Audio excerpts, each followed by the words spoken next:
সেনাবাহিনীর গতকালকে যা করছে এটা বিমান বাহিনীর চুক্তিযুক্ত করে fighter plane outdated rejected fighter plane তারা কেন ইউজ করছে?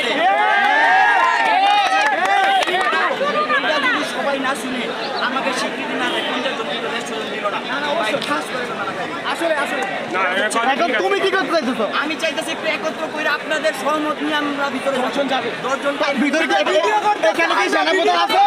নাচতে বলবো ভাই ভিতরে কে কি আছে ভাই? এইটার সমাধান তুমি সেনাপ্রধান আর বিমান বাহিনীর প্রশ্ন করবা। বিমান বাহিনীর প্রধান রে তাহলে ভিতরে তুমি কাজটা কি করবে ভিতরে?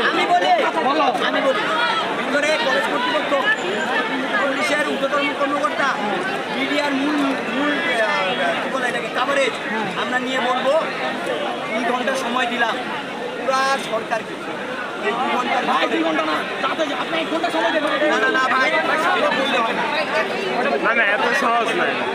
2 ঘন্টা সময় দিলাম এর মধ্যে রাতের মধ্যে রাত 8টার ভিতরে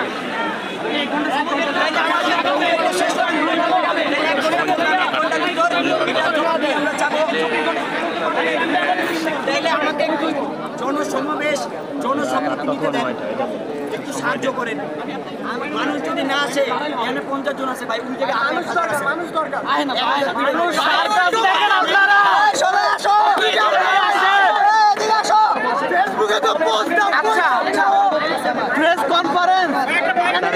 যে দাবি যে লাশের এই মুহূর্তে তাদের দাবি হলো লাশের নির্দিষ্ট যে সংখ্যা এটা তারা প্রকাশ করতে হবে এবং শিক্ষা উপদেষ্টাকে পদত্যাগ করতে হবে।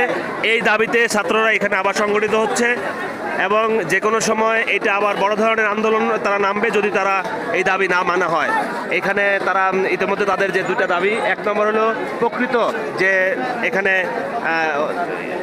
নিহত হয়েছে প্রকৃত নিহত সংখ্যা এবং শিক্ষা উপদেষ্টার পদত্যাগ এবং এখানে এসে নিঃশর্ত ক্ষমা চাওয়া। এই সেনাবাহিনীর কাছে এই দাবি ছাত্ররা এখন জানাচ্ছে। এখানে সর্বশেষ আপডেট হলো এটি। আমরা পরবর্তী আপডেট এখান থেকে জানিয়ে দেব। আমি এখানে উপস্থিত আছি হুমায়ুন কবির।